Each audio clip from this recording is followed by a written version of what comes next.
There's another one you don't want to hear. Frankly, they do I. 1, 2, 3, set, go.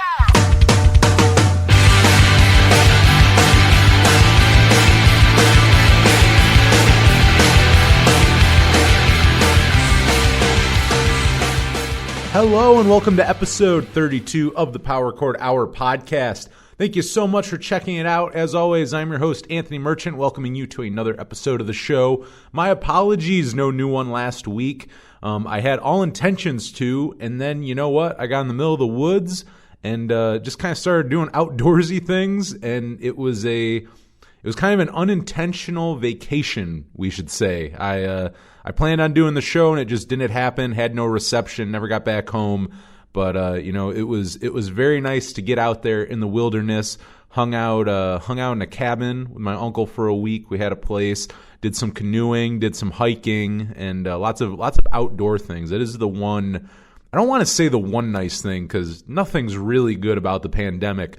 But besides doing podcasting, like there's nothing that I really love doing more than doing the show than just being in the middle of the woods, like by myself or like with one or two people, like, and just hiking. Like not a busy place. I like to go, like even without a pandemic, I like to go very quiet places and just feel like I'm in the middle of nowhere. So, like that is like the one thing, we can't go to busy beaches. We shouldn't be going to busy bars, packed places or anything like that. So I am actually very happy that, my own personal sanctuary is like in the middle of the woods where I'm around nobody but bears and fishers and other things that will kick my ass. Because you do realize that too, in the wilderness, humans really aren't anything. Most things out there will destroy you. And I was also having this conversation. If you've grabbed one yet, I've sent some out, but our brand new Power Chord Hour t-shirts that our listener Grace got made. Shout out to her. She's awesome. She got some new shirts made for the show, and she dropped them off at the radio station one night, and we were talking when she brought them here, and we got into, I don't know how it came up, something about we live pretty close here in Jamestown at Allegheny National Forest in Pennsylvania. We were talking about that for some reason. I think they were camping down there, and she had never heard of fishers. And I told her about them because I'd only heard about them like a year ago. And she just lost her shit. They are terrifying creatures. If you don't know what a fisher is, you need to go look this up. I know this has absolutely nothing to do with music, but you need to see one of these things. They are terrifying. It is Fisher. It is spelled just like it sounds, and they are just terrifying creatures that just will destroy anything out there. And even though they're pretty small, there are some big ones out there that I think would probably take out a human. And they're not something you want to mess with. They're not something you want to fuck with. That's what I'm telling you right now. If you see a fisher, I would not try to battle it because you're probably going to lose that battle. But I did tell her about that when she brought the shirts. And it was just hilarious because she had the same reaction that I did when I learned what a fisher was. I'm like, oh, I really hope I never see one of those in the middle of the woods by myself. That would be pretty bad. But anyways, that is the reason why I had no new episode last week. I was in the middle of the woods, and when I wasn't in the middle of the woods, I was laying in a hammock listening to James Brown at 2 a.m. because that's what you do. That's just good living. That is fine living, if you ask me. But I am back, and this week I am back with a guest. I'm very excited about this. Bill McShane of Ultimate Fakebook. If you listened to the last episode from a few weeks back where I talked about my favorite releases so far of 2020, the Preserving Machine from Ultimate Fakebook is up there as one of my favorites. And I was very excited to talk to Bill. I want to talk about the new record. Ultimate Fakebook is not a new band at all. They've been together since the 90s. And, but for me personally, I've known who Ultimate Fakebook were for a while, but I only heard like a couple songs. More than anything, I just knew who they were. I knew they toured with a lot of bands that I liked. And, quite frankly, I knew they were up my alley just because of who they toured with. I'm like, oh yeah, that's probably a band that I would like. But just to be honest, I just never really listened to them all that much. I just heard a couple songs. And when this new record came out and I saw it was coming out, I knew enough about them to go, oh, this must be like the first album in a long time. Like I knew that much. I was like, oh yeah, I know they don't normally put stuff out. They're not like a super active band. So I'm like, oh, I should check this out. I'd probably really like it. And I was blown away. Their brand new record, like it doesn't matter. And I told Bill this. It's like the biggest compliment I could give him. They've been a band for, I don't know exactly how many years, but since the 90s. So, I mean, we're talking 20-something years at this point. This is the first album that I heard from them front to back, and it was amazing. You know, it wasn't one of those things where, you know, because some bands get back together and, you know, they're making a new record for their old fan base. And there's nothing wrong with that. There's totally nothing wrong with that. You know, I mean, 20 years in, if you're putting out music that appeases the people who were there, you know, who made you who you were, there's nothing wrong with that. And I think that's awesome. But even better, and, you know, that's what I told Bill was, here's this record. I don't know what to expect. I'm not sitting there going, oh, it has to sound like this, or, like nostalgia gets in the way. And I'm like, oh, I want them to sound like they did in 2002. You know, nothing like that. They just put out a damn good record, you know, and it blew me away. It's been one of the best of the years. And I was excited to talk to Bill. We got into the new record, quite a bit of discussion about the music industry, which I liked. It's something that I could go on for hours about, forever. I mean, I remember being 15 in like 2007 and just having discussions about like music piracy and the music industry and stuff, like with friends at like midnight. Like we'd just be sitting outside under the stars, and that's where, you know, the subject would go. Is like, and at that time, like vinyl and stuff wasn't even big yet. So it's like we'd talk about like piracy and, just all these different things. And I always love to talk about that kind of stuff. Obviously, I mean, you do a whole podcast about music. But we got into a bunch of stuff, and I thought it was a great interview. I was excited to do it anyways, but I knew it was going to be really good when, Bill started talking about Superdrag and the Replacements and just all, like, my favorite, and Guided by Voices, like, all these bands that I just absolutely love. And, you know, it's funny because, like, I hear it in their music. So, like, when he starts name dropping, it's like, oh, okay, I definitely thought I heard that, and I was right. You know what I mean? Like, I'm like, oh, yeah, you can totally tell that, you know, like, they listen to the Replacements and Superdrag and all that. Like, they listen to the good stuff. And it is all over the new record. They're a great band. I mean, like I said, far from a new band. You probably already know who they are. But, if by chance you don't, their brand new record, The Preserving Machine, is a great place to start. It's basically where I started. And, I mean, it's become one of my favorite records of the year.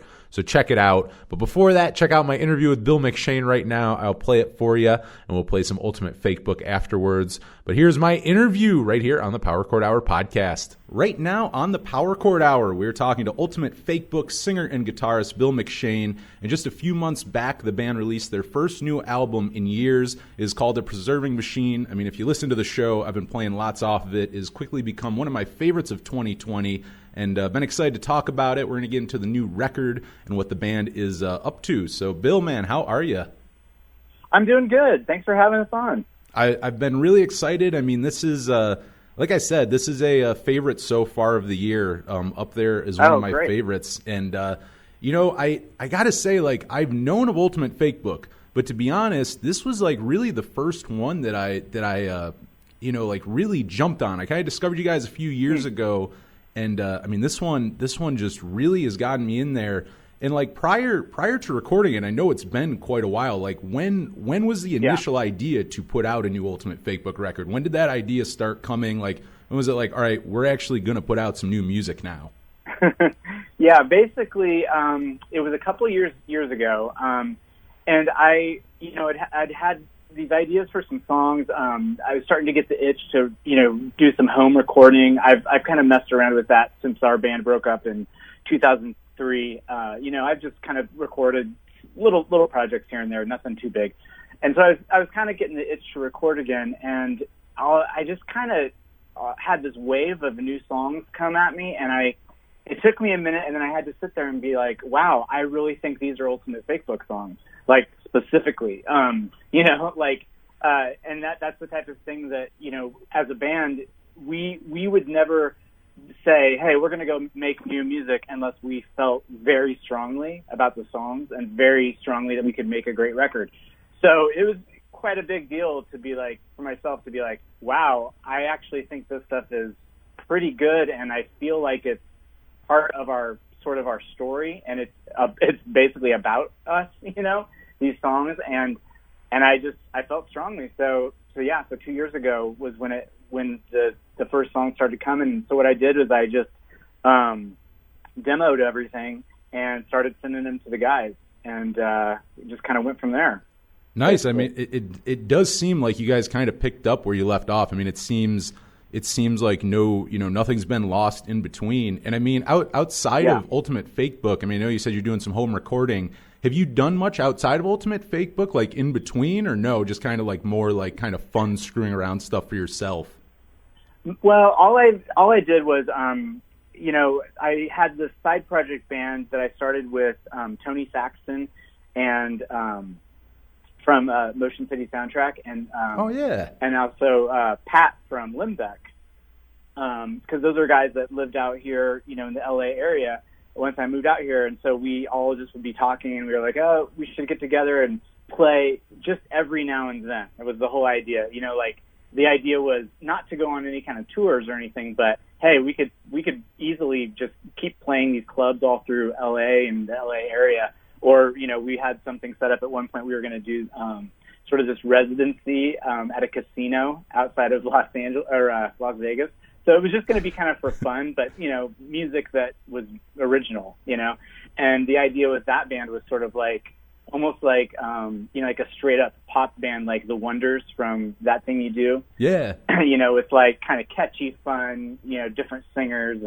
And so we did that for a little bit, and we put out 2 records, like an EP and then like a full-length album, but just digitally. We'd never had them released on any kind of other formats or anything. So that's basically it, and then, but I recorded things and demoed different ideas, but I really just, like I was saying earlier, I just realized that sort of the kind of key to the songwriting for me was to write songs that I knew had to pass muster with Nick and Eric, and be like in our sort of like our catalog. Like that was the challenge that I wanted to address, and it was great doing it. It was really great to have that be the challenge, and have it be fresh, a fresh idea, so to add to what we did. It sounds like too then, so like is it kind of like too, like it sounds like you almost started writing a couple songs, you're like, oh, this sounds like Ultimate Fakebook, and then did they all just kind of start coming out like that? I mean, did you just have like right away just writing them, just it was a very easy kind of process after that, would you say? Yeah, totally. The way I always sort of describe it, for me anyway, with songwriting is it's almost like it's like I feel like I'm pregnant with an idea. So it's like the ideas are kind of like in there for it could be a while, it could be a year, but you don't really quite know what it is you're trying to get out, And then all of a sudden you sit down, and this is what happened. I sat down with my guitar and I literally wrote, Manhattan, Kansas, After Hours at Moline's, Fake ID, the last song on the record, like 3 or 4 songs, just boom, in one sitting.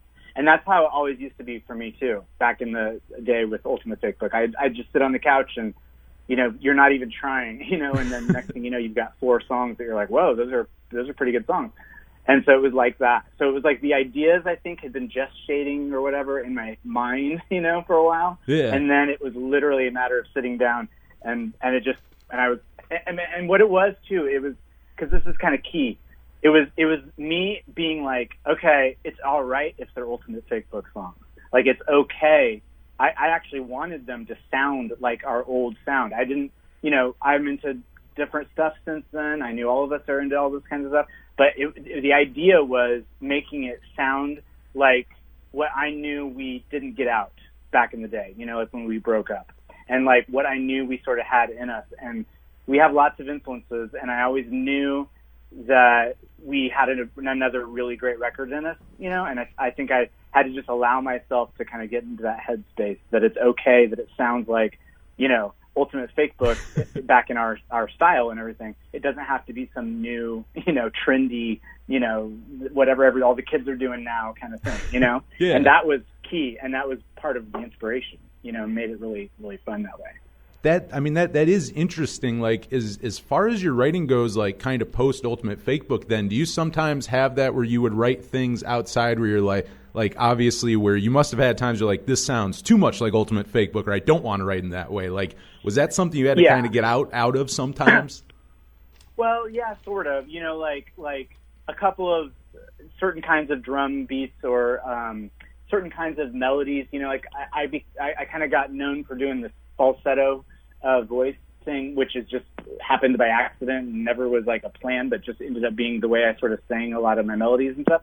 And so, like with the new one, you know, there's the chorus of Manhattan, Kansas. You know, I just kind of sat down and that idea just popped right out of me because I was thinking about, you know, our time starting out there and everything. And when it got to one part of the chorus, I just went into the falsetto, like, and I was just like, yeah, that's what UFB would do. You know what I mean? Yeah, you had to like accept it. You had kind of accepted it. Sounds like. Yeah, and because I think that's the thing is, and anybody that's in a band knows this, that it's like you start to realize after a while that, you know, the listener isn't always listening to the things that the band is focusing on, you know? So we got obsessed with, well, we can't do the same thing we did, or we can't do, you know, this sort of thing we've sort of done, or we don't want to sing about that, you know, we've kind of done that before. But the viewer or the listener isn't necessarily focused on that, you know? And so I think I was able to get into the headspace of like a fan, you know? But that was really cool.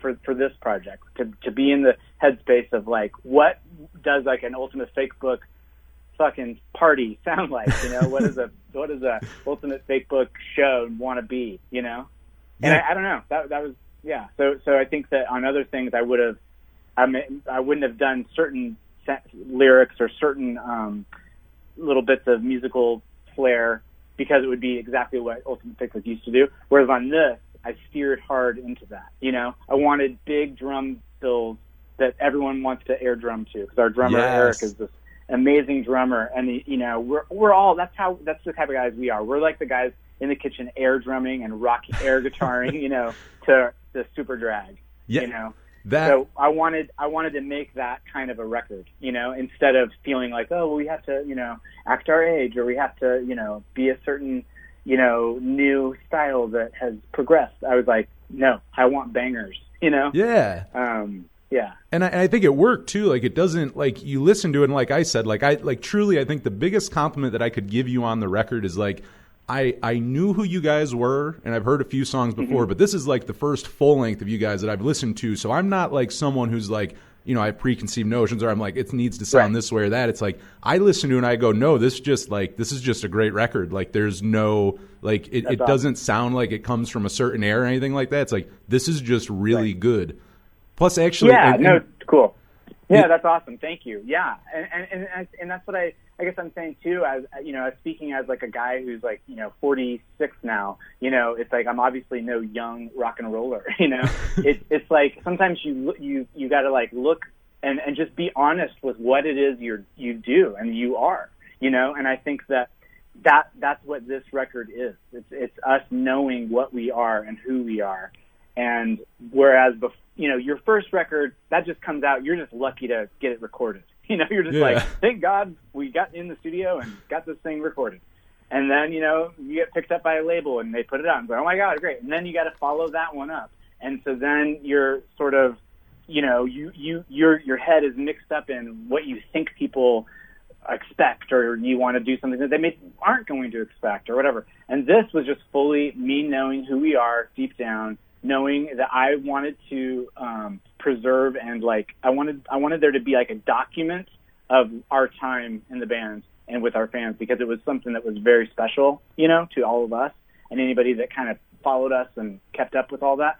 And I knew that I wanted a document. You know, I was like, it's not over. Like, there's something to be said about that time, you know? Yeah. So that's what I tried to. Well, I like it too, because it does seem like there's kind of a concept in there where it's like there are certain songs where it's like you know, you can definitely hear like the nostalgia, like you're talking about, like, you know, obviously like old days and stuff, but you're also, there is like that current stuff, and there's a nice balance there. You know, it's not all just basking in the good old days. That's there, but I feel like you also kind of had that balance in there. You know what I mean? Yeah, it's looking back and referencing those things because of who it sort of made you into, who you are today because of that stuff, Yeah. Yeah. And as far as sure. the record goes, was this, did you guys self-produce? Who ended up producing this one? I mean, it sounds great. I got to say that. Oh, cool. Thank you. Yeah. Well, basically, so when I did the demos, I knew that, we don't even live in the same state, and we only get together for like a reunion show, like every now and then.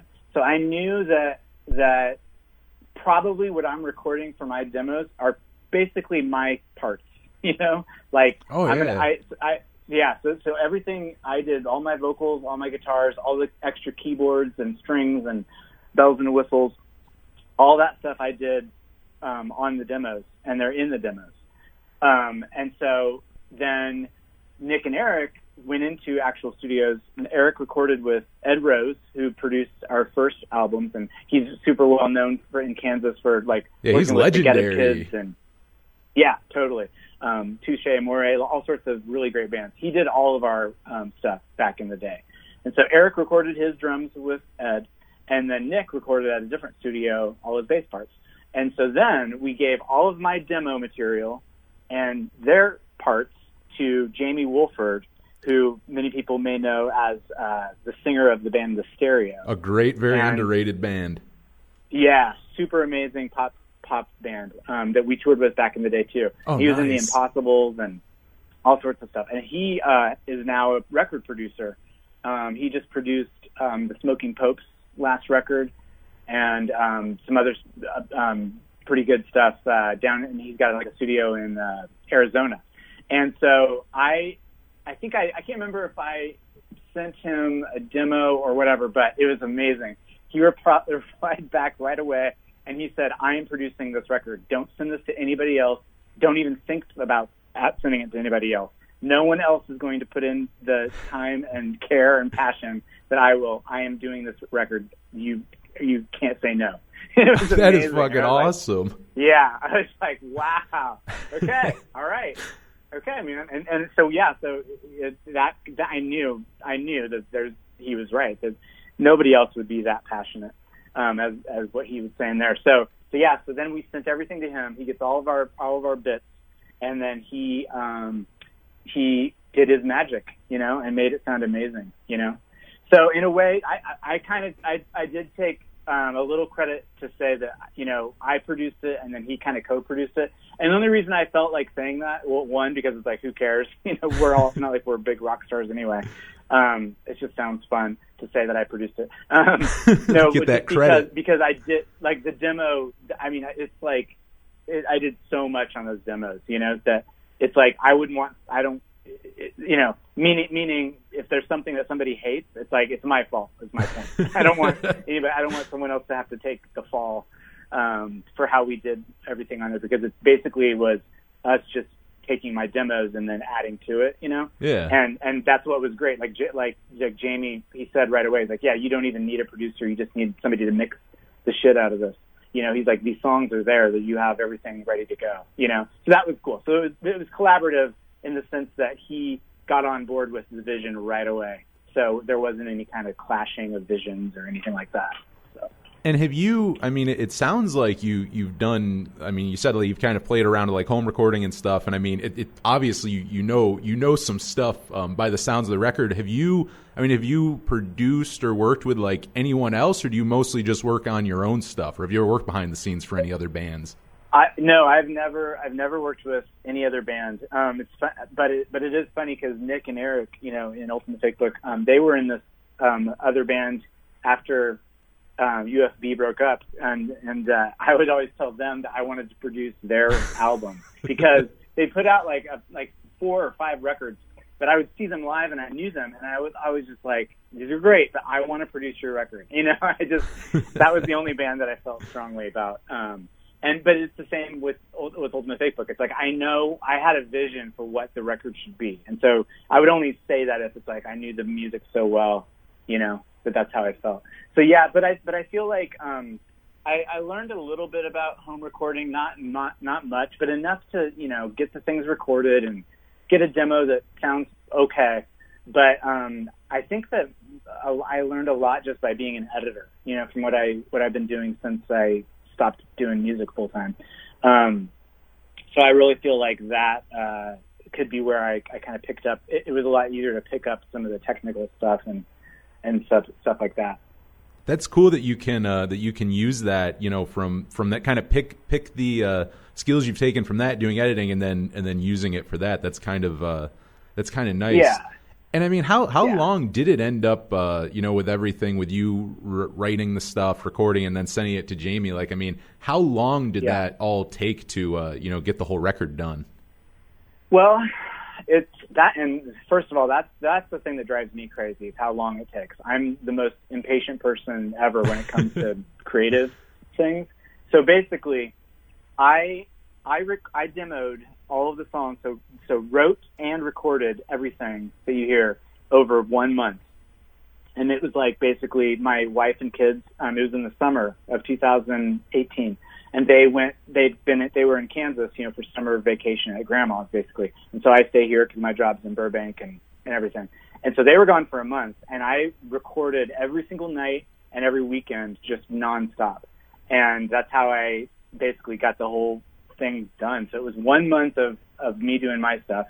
And then it's a matter of, just the long period of sending the demos around to people to see if anybody is interested in, helping finish this project, because at that point, they really were demos technically. And so we knew that we'll probably use my parts, as the real thing. But at the same time, it's like, what if somebody else is like, hey, let's go make a record, So we spent about 6 months, I'd say, just sending it to friends and different labels. And, nobody's really wants to put out a record, of course.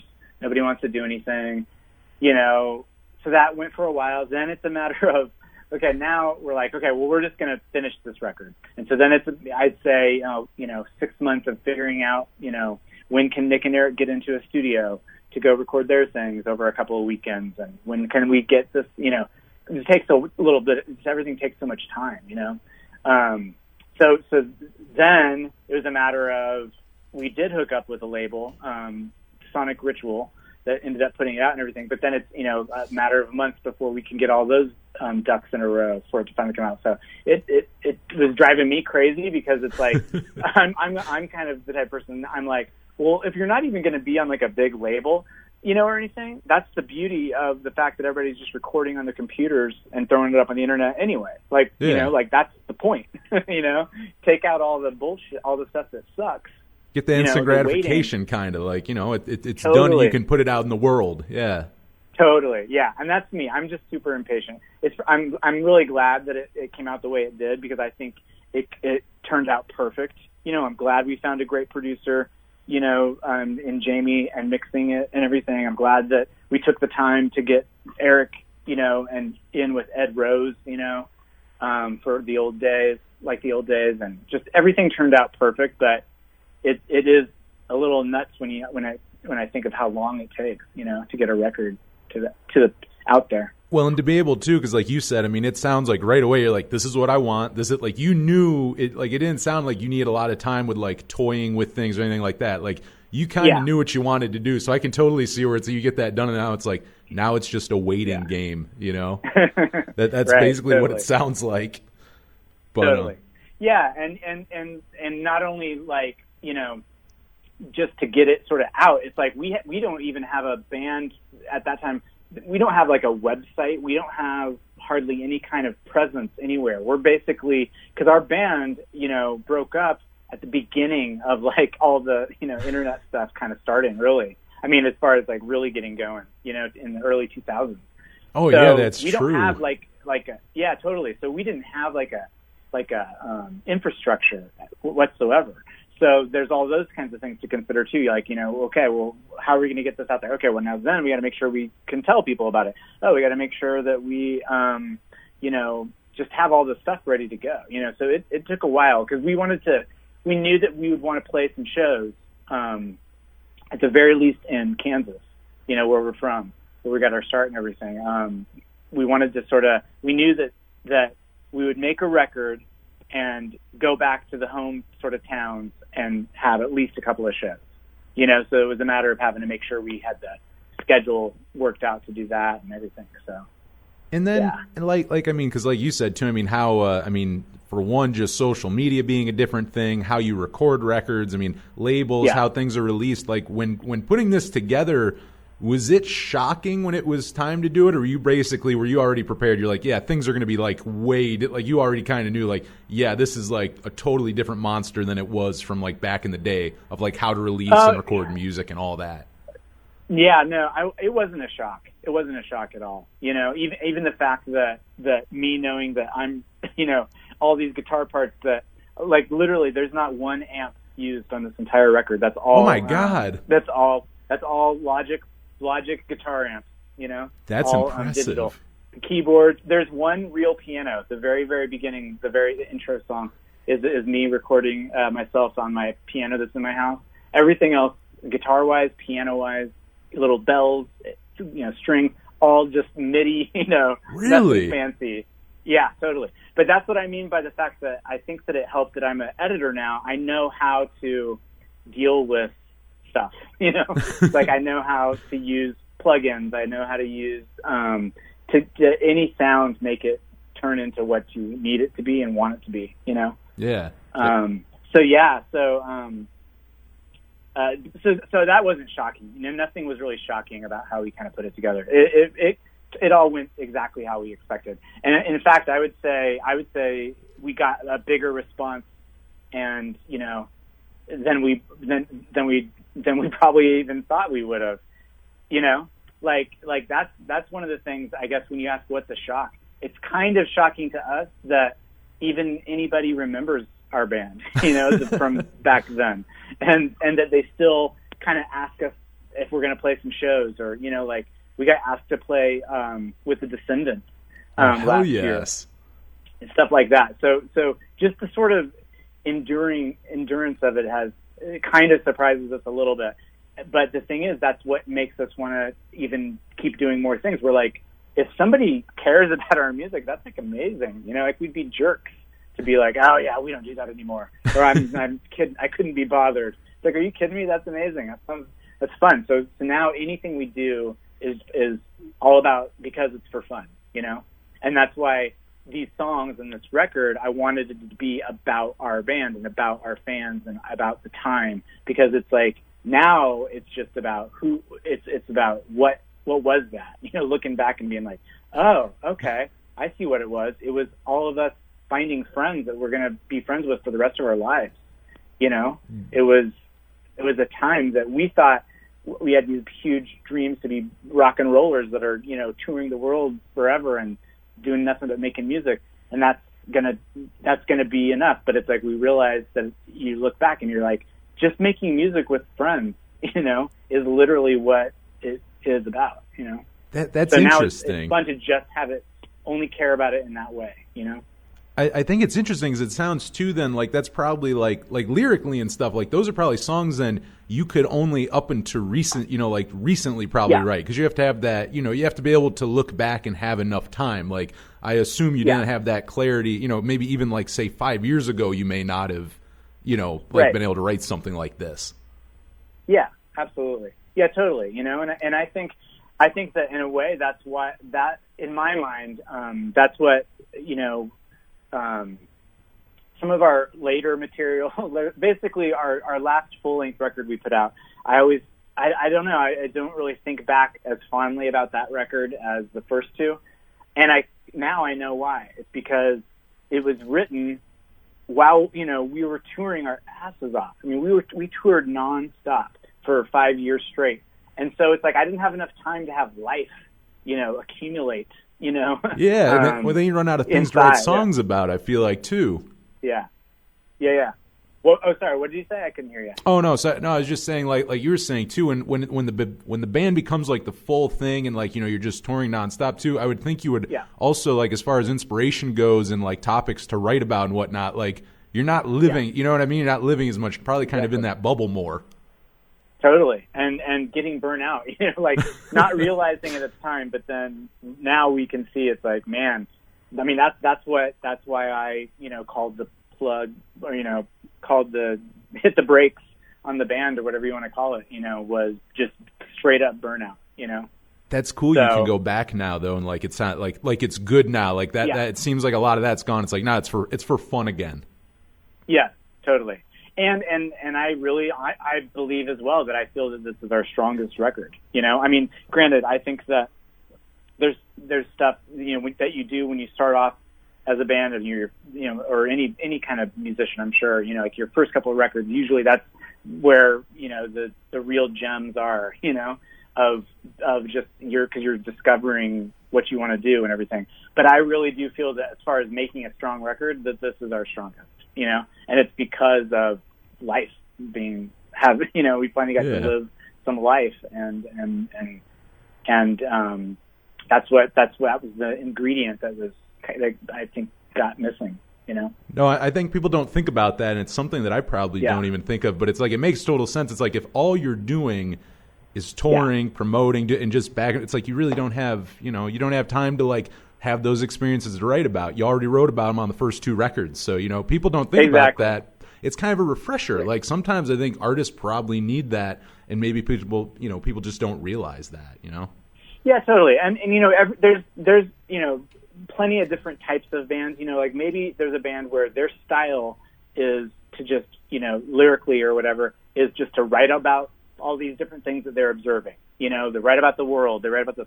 But if anybody goes back and looks at our records, these are songs that were about like personal, just, things happening, or like, I guess what I'm trying to say is it just for our band, that was what was needed. So there are bands that you could just keep the music going because you lyrically just, sing about lots of different subjects or things or whatever. But ours, it's for me anyway, because I didn't ever plan on being a singer, Oh, really? That's a big part of this too. Oh, yeah, no, totally. I never was like, oh, I'm just going to be a singer in our band or whatever.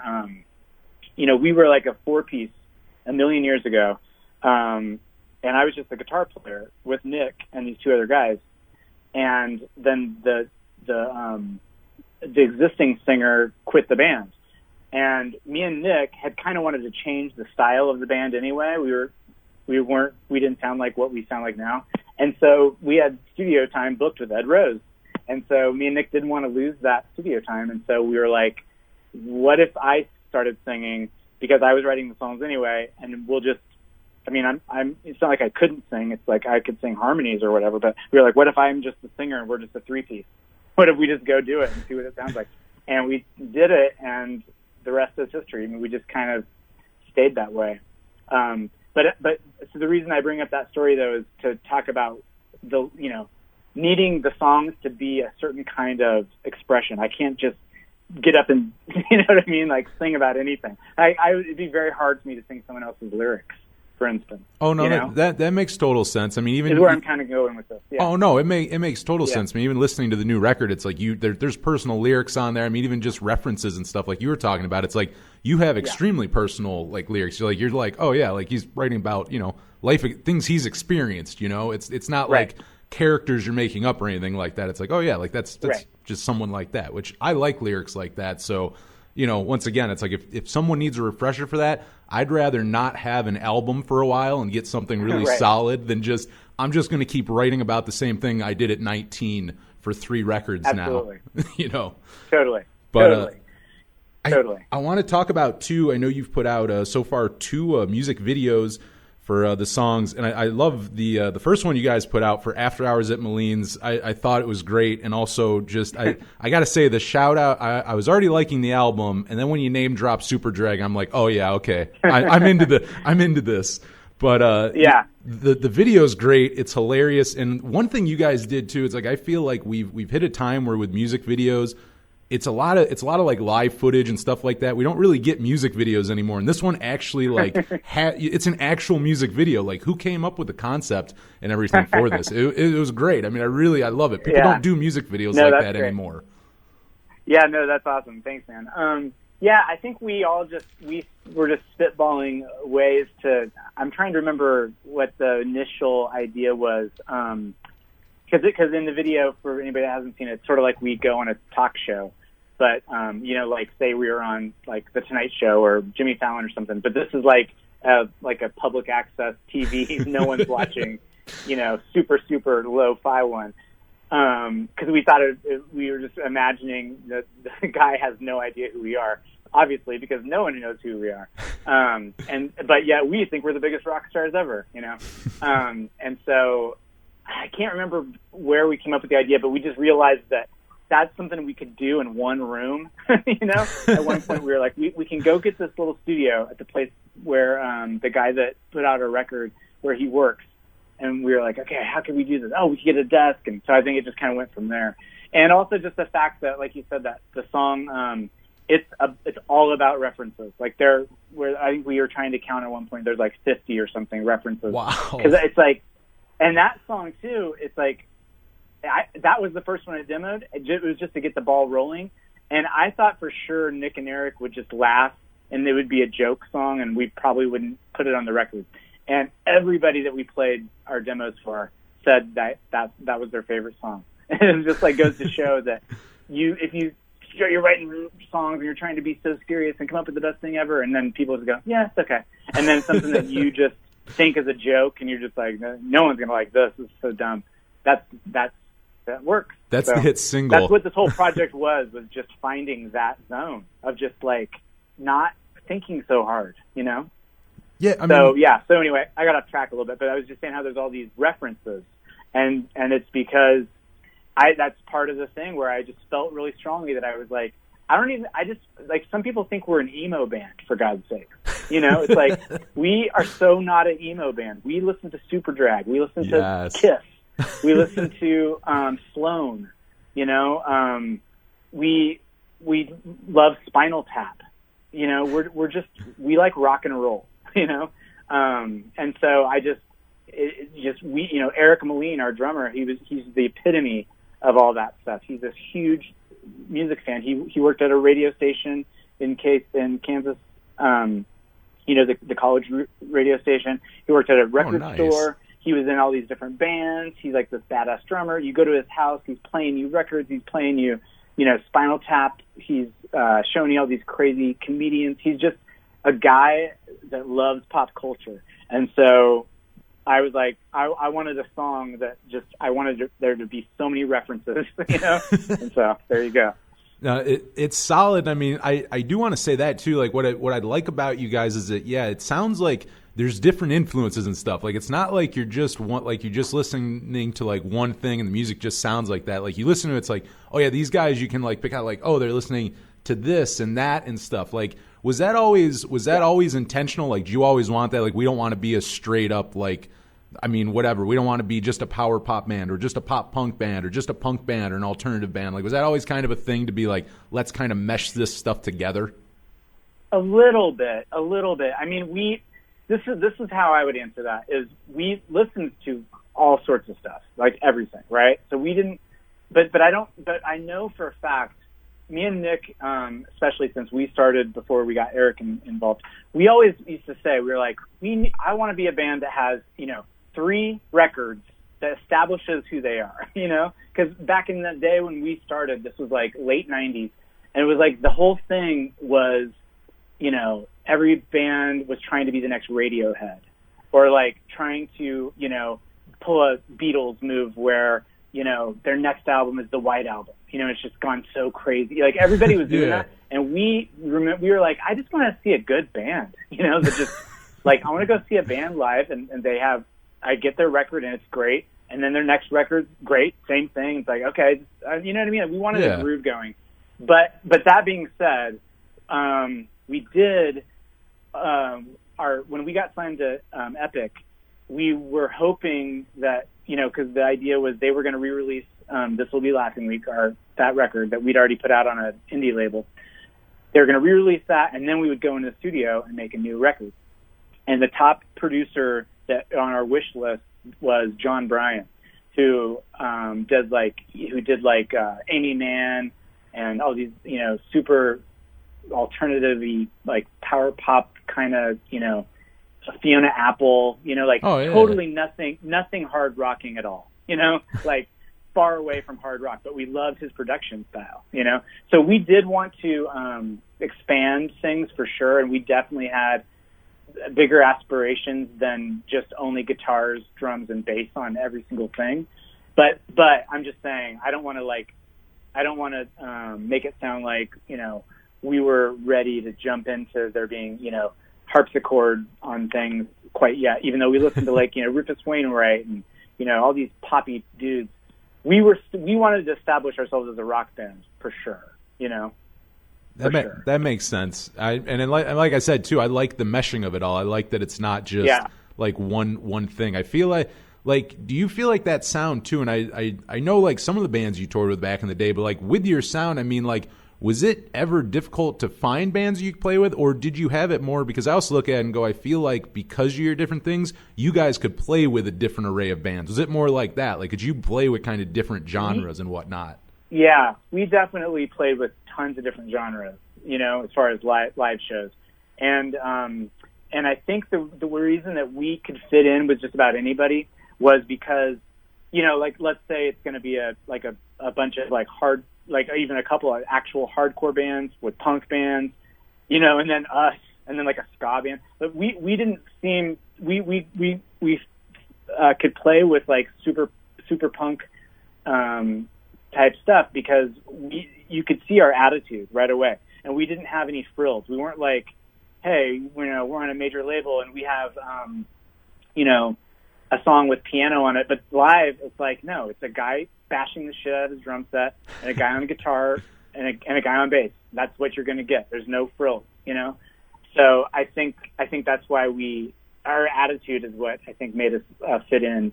Then some of those guys probably would, if they bought our CD, would probably go back and listen to it, and it'd be way poppier, and more, a little more slick with harmonies and shit than they realized. But that's the whole thing. Our reputation was built on our live show. People seeing what we do live is really the only way to quite get it, and that's why I think our fans stuck with us, is because they knew that it was a bigger. It wasn't. It's not just like only pop punk or only this.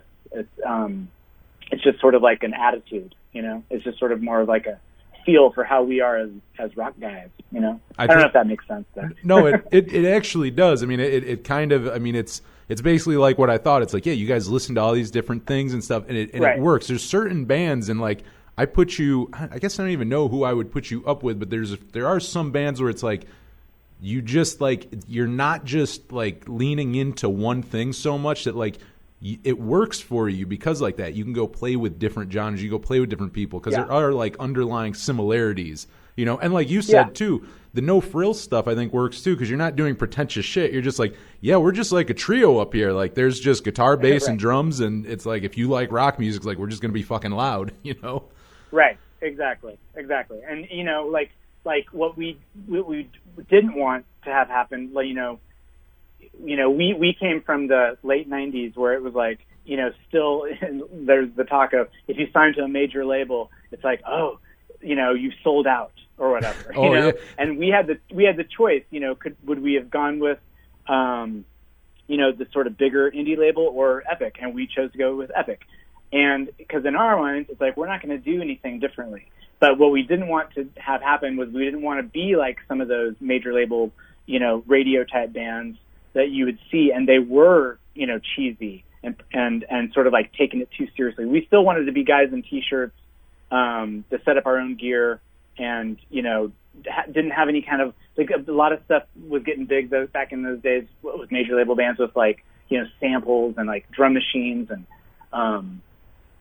pre-recorded crap. Like, no, we're straight up, we're going to be just like the sort of indie rock bar band we were, that built our reputation. Yeah. We just also like to have songs that could be on the radio. We like that idea, like Cheap Trick in the 70s or something. Oh, no, totally. And there's nothing wrong. Yeah. It is so funny to look back now, and like I feel like I kind of missed that era. Like, I'm 27, and I feel like by the time I was listening to bands, like people weren't, you know what I mean? Like the whole sellout thing from major labels thing was like, went away, but I know like all that stuff from the 90s, and it just blows my mind to look back and like Jawbreaker's good. I love Jawbreaker and Dear You, and all I hear is like, yeah, when that came out on a major label, like it destroyed their careers. Like sometimes signing to a major could destroy your like band like that. It just blows my mind. Right. Yeah. Yeah. It's the music scene, business has changed so much, you know? Would you say for the better?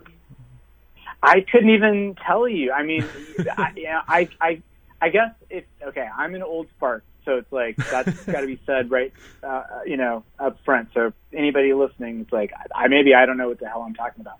But all I know is it doesn't feel like there's anybody with very lasting careers. And I'm talking about bands. I'm not talking about, pop singers. It doesn't feel like there's really careers anymore because nobody can get any money to do anything. It's like everybody's got to make everything themselves, market it themselves, do all the stuff themselves.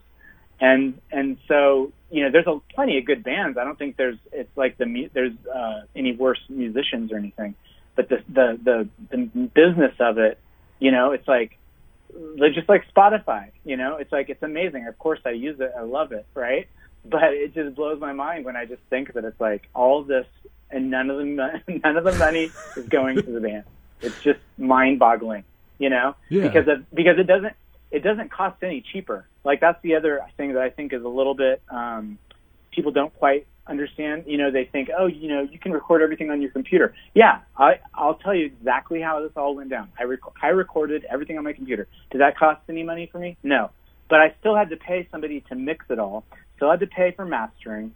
We still had to pay to record actual real drums because, we're not going to use cheap computer drums on a rock band record, right? No, absolutely not. There's still a lot of money that goes into making a record, Oh yeah. And I'm not complaining, in our minds, I'm like, like some people buy a car or whatever. We bought a record, this is what we want to do with our extra money. Sounds cool to us. But what I mean though is the fact that the public gets it for free. That's what's crazy, Yeah. And so I think that obviously bands have no choice but to do all the merch and the touring and all that, which, but see, that's the thing. So I don't know if I'm qualified or if my answer even is true if I say it's worse now or better than it was, because I also remember what it was like when we started. Every single person said, you'll never make it, make any money doing this. All those stakes are still the same. Everyone says I was talking about this on some other interview, and I was like remembering what it's like for bands back in 90s. We put flyers on all the walls outside. You had to flyer for your shows. You had to do all this legwork. You had to do a lot of work. So it's always been hard. Yeah. I think that it's just different, and it's more of. So I'm just qualified to only say what's different to me. Mm-hmm. I don't know if it's better or harder or easier or worse. But it is definitely different. That's for sure. It's always, and that's a topic. I feel like you just talk musicians for like hours with, because I don't know if there's an answer. Like if you ask me, that's like, I don't know either. It's really, cause you're like, the internet has been good and the internet's also like really fucked musicians over. Like there's really a yin and yang there. Like that people sometimes don't think about. It's like, it's bittersweet. There's good and bad with, how it's become, and also the same way where it's like, major label, well, not even just we say that, but it's like there's also smaller labels. Like labels have, there are labels that have been shady in the past, but there's also been good, not all labels are evil. Not all the things were wrong in the past. So, it's weird, but I always like talking to that, including with someone like you who's like, you've seen it change, like we were talking about earlier, where it's like so different from the last time. So, it's just, I don't know. It's interesting to get a musician's perspective.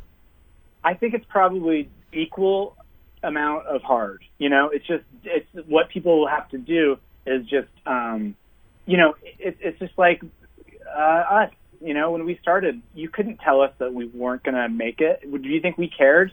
Me and Nick, we didn't go to we went to college just to kind of say we're going to college, but no, we had no backup plan. We're going to be a band guy. We're going to be in a band, and we're going to put out records, and we're going to tour, and we did it, and we found a way to do it. So I think that it's the same today. It's just different, Yeah. And bands like us that might have been used to doing that kind of thing, we're not going to know how to do all the exact. We're on TikTok and this, that, whatever app, and we're marketing. It's not going to. We don't know how to do that stuff. But maybe somebody else does, and they're just like, I'm going to find a way to make it happen. So in my mind, it's like you've got to put up the flyers. You've got to put in blood, sweat, and tears and you have to kind of be naive, basically, and stupid. That's how you get stuff like this to happen, is to not be thinking about all the ways that it's not going to work. You have to be so laser focused into, you don't even care. You just want it to, you're going to do it regardless, Oh no, I don't think that's changed. You know what I mean? That's my guess. But that seems too like the foundation. I mean, there's certain, because that's the thing too. People current day, like there's probably artists who they got big because they knew how to, use TikTok as a promotion or no tool or something. It's like, well, people forget those in 20 years, that's not going to work the same way. That's going to change too. So the foundation of, you're saying, the blood, sweat, and tears, the hard work, that's always there. That doesn't go away. The avenues of promotion and how you release shit is kind of what changes, and that just changes constantly. That will never not change. Right. I don't think we'll ever hit a final, level of that, if you will. Right. But totally. But it is interesting how it's like when we were talking about Spotify a little bit. I mean, that's where it gets a little gray in my mind, where I'm like, it's like, artists of any kind of artist, it's like an artist can't keep going if there's zero revenue. You know what I mean? Yeah. Like, you got to have some money to make the stuff. And so that's where it's like, it is a little odd how our society, our culture depends on all that kind of content. Like, we want it, but we somehow don't want to pay for it. Once that starts happening with movies, man, that's going to be really crazy. If people literally could make, art, which, maybe that won't, it's not a comparable thing, but I'm just saying, it's like, that's weird to have it be sort of unsustainable in a way, Yeah. And so obviously, we try, I'm sure you do too. I always buy a T-shirt. If I like a band, and I'm obviously listening to their records, I totally buy a T-shirt. Oh yeah. But still though, I mean, it takes a lot of money to make those records they're putting out, Oh, absolutely. I mean, and two, I mean, and we'll move on here, but something I always say too, like how how unpredictable the whole industry is you think about it, and there's an era where LimeWire rules. People refuse to pay $10, $15 for a CD. They won't do it. They'll get it for free. Yet, go 10 years later, and now people are paying $30, $40 for a vinyl record that is less, it's not compact. You can't bring it anywhere. Some don't even have a download code, and it's like, who would have even seen that? Like, if you told someone in 2003 you can't get someone to pay $9.99 for a CD, do you think they're going to think, in 2020, it's like, yeah, you can go sell, a vinyl record for 34. And I'm a vinyl collector, but I'm just like, I really think that shows the unpredictability of the music industry as a whole, Absolutely. And it just has to, the same things have to always stay part of the focus, which is just make good art, and this is art, and this is like a art. If you're the band, it's your art project. So, I guess maybe what we're getting at and thinking of is like the bands that are trying to tour, and like really try to. Oh, that's true. I guess that's different, but the thing is, that's what we come from, and that's, now it's like, I wouldn't even know what to tell somebody, that if they wanted to be a touring musician. Like, how does somebody now make it to the level of, let's say, Pink, or somebody who does amazing, numbers? Yeah. How would that person have even gotten started? God, that's it true. would take it's just a different. Yeah, we could talk about all that forever. It's a monster. It is a big story. But I mean, just getting back here, as we're kind of closing things up here. I mean, going back for a second too. In the beginning, I mean, starting in Manhattan, Kansas. I mean, what was the music scene like when you guys started? Was there one? Was there places to play? Were there bands to play with? Like, what was that like when you guys started out? It was great. I don't know. It definitely wasn't like an all ages kind of shows. I don't know what kind of scene maybe you got into, but certainly when we played in New York, we played the clubs in New York City, but we also played like a lot of like all ages type stuff. Okay, but Manhattan, Kansas, and also the other college town in Kansas is Lawrence, Kansas. Those were straight up college towns, right? So I've been to Lawrence, and that's like a quintessential college town. Absolutely, and so there's like 3 or 4 great rock clubs where every band would come through that's out on the touring circuit, would come through Lawrence, because it's, you're trying to get across the Midwest, you got to stop somewhere, so you play a show in Lawrence, Kansas. And so, we saw, Mudhoney, nice. just Nirvana played there, every awesome punk band, all the cool sort of like, Alternative Nation, MTV kind of bands would play there. So Lawrence, Kansas had these great rock clubs that would get everybody, and we'd go see them, as kids, drive up to those shows. Then we moved and went to college in Manhattan, Kansas, which is a smaller college town, and it's actually more known for like country music, right? Oh, really? So yeah, so it was a little more. It was like the redheaded stepchild of the two. But there was an indie rock scene, and there's a couple of clubs, and so at the time that we actually started, it was actually really cool because it was the underdog of the two. Like everybody played in Lawrence, right? But only every now and then would somebody come into Manhattan, and we had some shows that were mind blowing. We had like the Flaming Lips, we had like Jesus Blizzard, Job Box came and played. Nice. Like we had these great shows here and there, and of course, local bands that are loving all of that kind of stuff and wanting to play in Lawrence, Kansas, or Kansas City. There was a scene, and so that's what we got our start as. I mean, there was every night of the week, about you could walk down to the sort of bar district where all the different college bars are, and there'd be a band playing, and they're freaky, alternative, Melvin's ripoff band. It's not like seeing cover bands, like people writing their own shit. That's cool. So there was a scene, but it wasn't an all ages scene. That's a little bit. Once we started touring and got into that sort of scene, that's not what I'm describing. This was definitely like college band, scene, college bar scene. Oh yeah. So yeah, so that's what we got our start as, and that's how we sort of like learned. We sort of like the whole thing there was, how do you stand out, with all these other local bands, and how do you get the college kids to want to come to your shows, and how do you entertain them?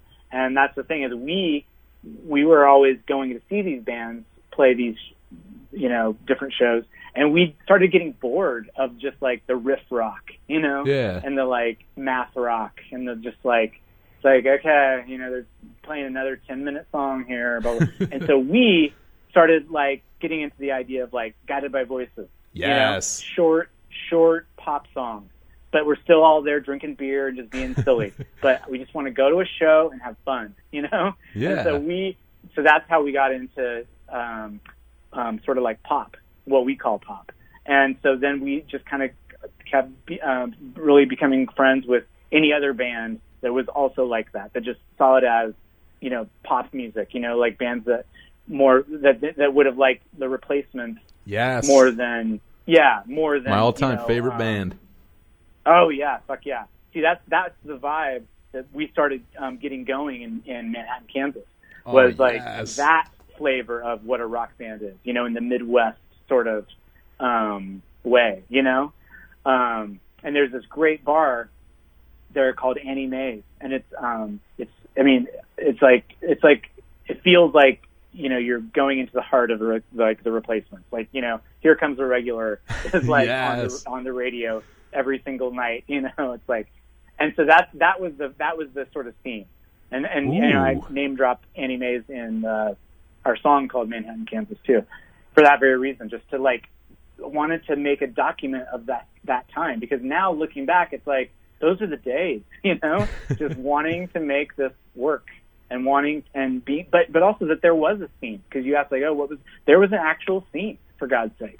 See, that's awesome. And like we would go to some other places, once we started touring, and it kind of blew our minds. We were like, wow, like all the bands aren't friends with each other. Like where we come from, we go see all the bands go see each other, whether you really like their music or not. You just kind of support them, and you're just sort of friends. You're all just in this together, And that was what it was like in Manhattan, and it was cool because then Manhattan kind of all the cool bands from Lawrence that we were friends with too, they started seeing that it's like, yeah, there really is kind of something special in Manhattan, because it's people that are really hungry for music, because not all the bands come through there, and also, you know, just that they're going to support each other, you know. Whereas Lawrence kind of had a little feel of, you know, they were pretty cool. They could be a little more standoffish as a scene, because they were actually a scene, you know.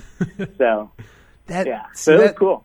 That's really neat, because that's what I was wondering. Like, coming from where you're from, you just never, like, including me, like I'm in Western New York, so like I'm on the other side, kind of more near Buffalo, and like I'm in a place where we've never really had, like, I didn't grow up with like a punk scene around here or like anything like that. So like I always wonder, like, smaller places like that, like, to have a scene. Sometimes people don't realize. It seems like you do, but some people don't realize how special that is, to be able to have a place like that where people actually come out to the shows, people support them. There's bands, like, so. I mean, that's great. You know, it's key. I think it's totally key, and that's exactly why I wanted to make a song on our record called Manhattan, Kansas. In fact, at one point, the album was going to just be called Manhattan, Kansas, but it was Eric who was like, dude, don't make it so much about nostalgia. Like, come on. And I was like, you know, I always need to have somebody pull me back a little bit. But anyway, but because the idea that it's like, if we hadn't have gotten support from just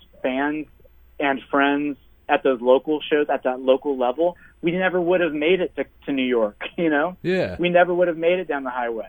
Like, that scene, having a scene and having that where you have musicians that are going to support each other, and also music fans that are just going to go down to the club and see whoever's playing, like, regardless of, you know, just making a thing out of going to see bands, you know? Yeah.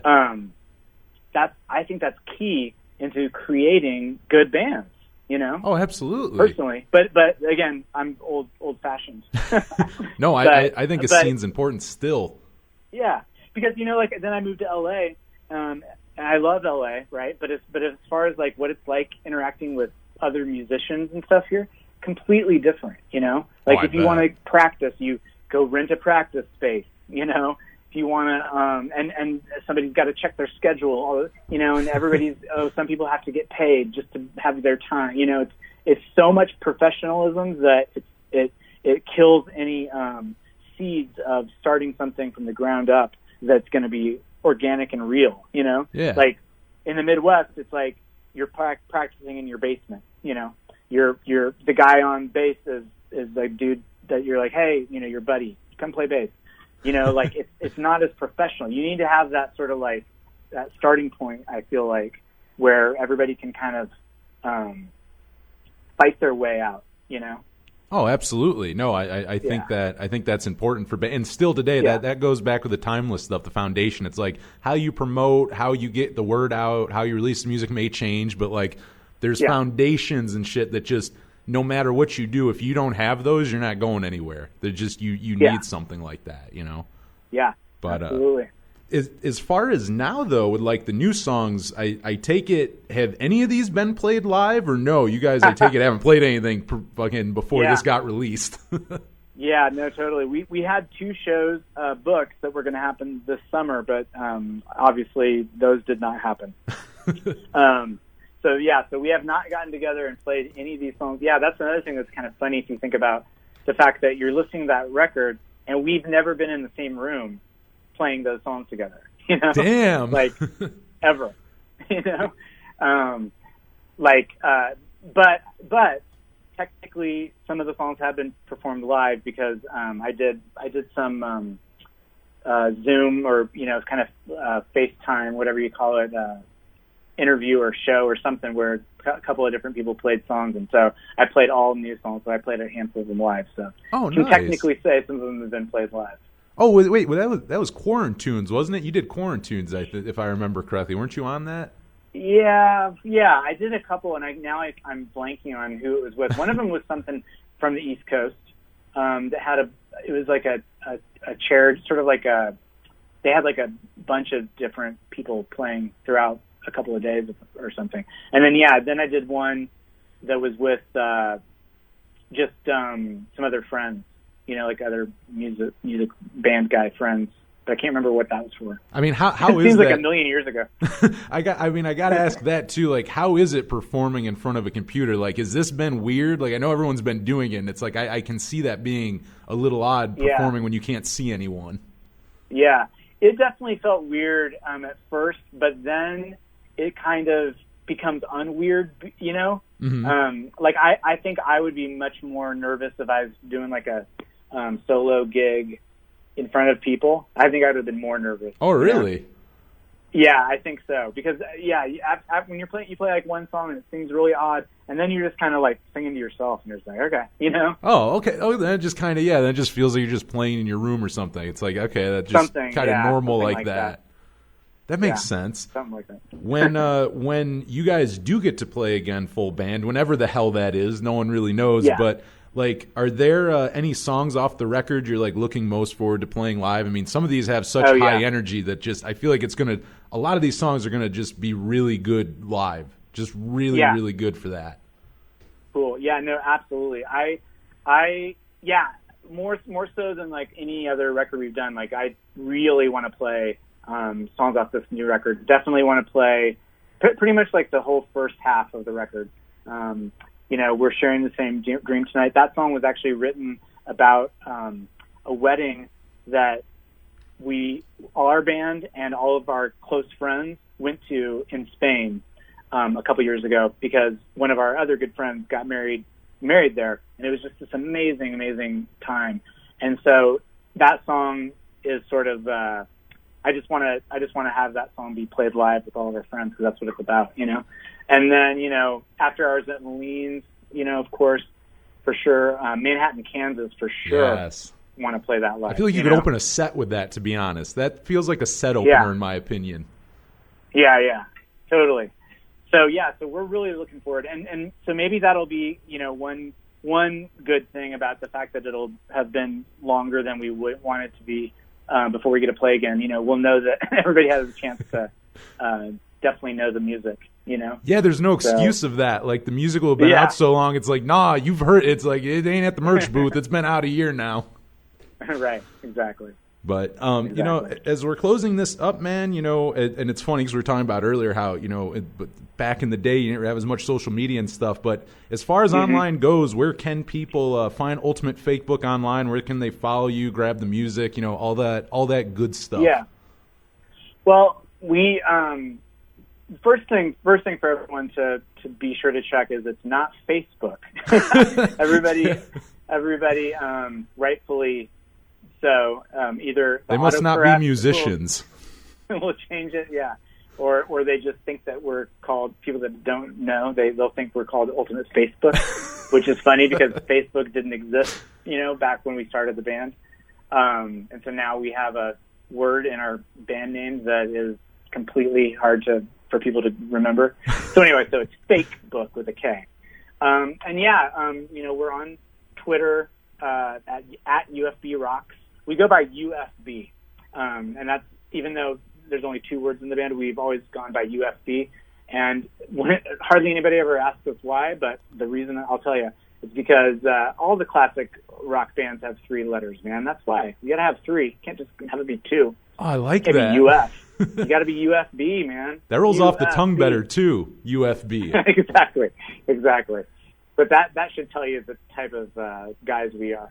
Anyway, so at UFB Rocks on Twitter, and that'll have a link on our bio, or the profile that will take you to all of our stuff. You know, Sonic Ritual is the label that put out our records, so they have links to, you know, stuff for us too, where you can still buy the Preserving Machine on vinyl, actually. Very nice.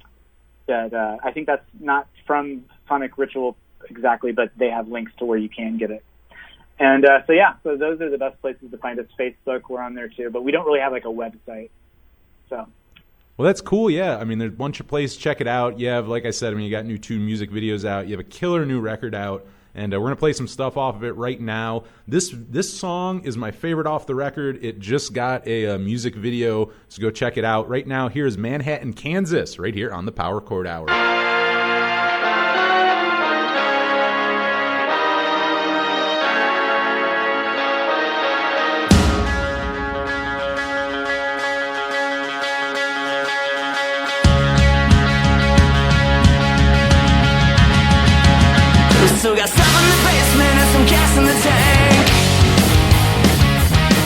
Let's drive back to the city of a rational wreck.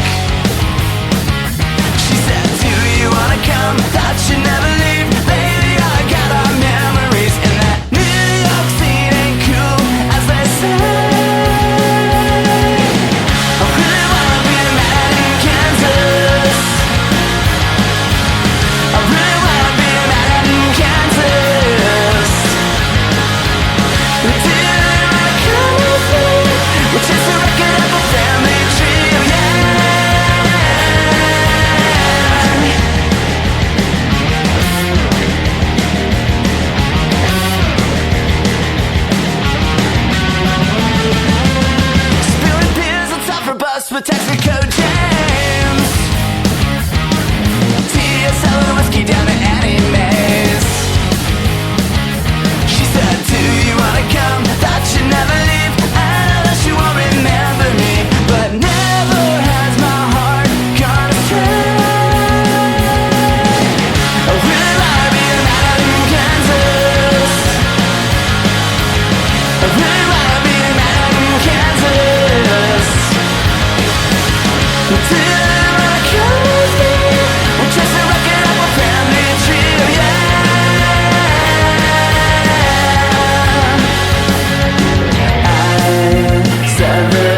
Right here on the Power Chord Hour podcast, that was Ultimate Fakebook with My Music Industry. Felt like we had to play that one after our conversation about the music industry. Before that was After Hours at Moline's, and opening up that block of music was Manhattan, Kansas. All three of those come off Ultimate Fakebook's brand new record, The Preserving Machine. First one from them in years. So if you're a fan, you want to go check this out. And if you've not really heard them before, this is your first time, go check them out. Not only do they have a great new album, they have a great back catalog to go check out. And isn't that always the best? I always love that.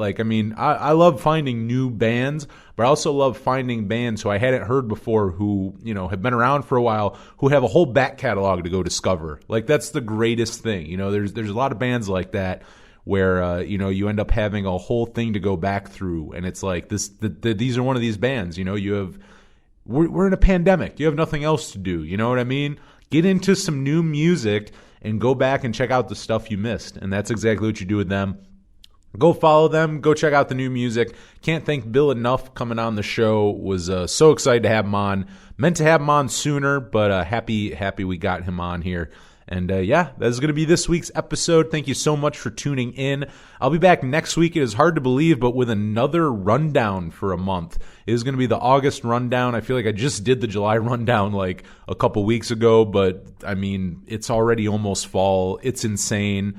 But this year, the year is weird for everyone. It's hard to even complain about it because it's you and everyone else are in the same boat, with that, where it's it's just such an odd year. It's been an extremely odd year, and the fact that it's already, almost September, and it's just, I don't know, it's odd. My birthday's in November, and I've been thinking that too. I've been just I just turned 27 in November, and then a couple months went by, and it just kind of everything shut down, and life was kind of weird. But I as I always say though, I'm so thankful for all you listening. We're in this right now, but I'm happy that I can still do these interviews, still talk to everyone, and do the show and all that, as well as getting out there in the middle of the woods with those fishers and bears and enjoying that. And another one on that list from earlier is alligators, because last time when I was with a buddy down south, and to be honest, I don't even think we were anywhere near where alligators are, he was scared as hell that we were going to see one. In the most ridiculous places, but it was funny. And listen, I can't lie. After a while, if you start doing that around me, I'm going to have to fuck with you. So, obviously, after a while of us going through swampy places where he thought they're alligators, I did have to start pretending like I saw them and, just kind of be a prick to my friend. I don't know. Maybe that's evil. I think it's funny, and we're all safe. No alligators got us, so I feel like it was all in good jest. But thank you so much for checking out another episode. Go follow Ultimate Fakebook. Give us a follow. We're all over online. We're at Power Chord Hour on Facebook, Twitter, Instagram. We're on YouTube. Shout out to you if you're listening to this on there right now. On Spotify, I put up playlists of what I play on the radio show there. And I also do some other ones. I just put up a Power Chord crash course for Alkaline Trio. So it's 17 songs that I think are essential. If for whatever reason, I don't know what rock you're living under, but if for whatever reason you've never listened to Alkaline Trio, this is kind of a playlist that gets you into them. You know what I mean? It spans their career. It kind of has the quote unquote hits and a couple other little things in there that I feel would turn someone on to the band. So that's kind of the Power Chord Crash Course playlist that I do on Spotify. Those are there. I did one for Alex Chilton a while ago where I just spanned his entire career. I kind of make those playlists just so if it's an artist who has been around for a while and has, a back catalog, kind of like we're talking about with Ultimate Fakebook, but you've never heard them, it's kind of a place to go and check that out all in kind of one place, a greatest hits in a way with a little added extra. But I put all those on our Spotify, so follow us there if you'd like. And if you want to rate and review the show on Apple iTunes, Apple Podcasts, whatever the hell that thing's called, you can rate and review us. Send me a screenshot, powerchordhour@gmail.com, and absolutely free, I'll send you one of these brand new Power Chord Hour t-shirts. I'll send you some stickers. I'll send you some pics, all that stuff. If you want free shit, but you don't feel like leaving a review or anything like that, I won't send you a shirt, but just email me, powerchordhour@gmail.com, and I will send you some free stickers and guitar pick shout out to Steve Clayton Custom for making those picks. They look awesome. I've loved playing them. I play them myself. Maybe I don't know. Is that pretentious that I only now play guitar and bass on my own podcast and radio shows guitar picks? It's all I use now. They're great. I love them. Hit me up. I will send you some absolutely free. That is going to be it. I'll be back next week with your August rundown. But until then, for the Power Chord Hour, I'm Anthony Merchant. Thanks for listening.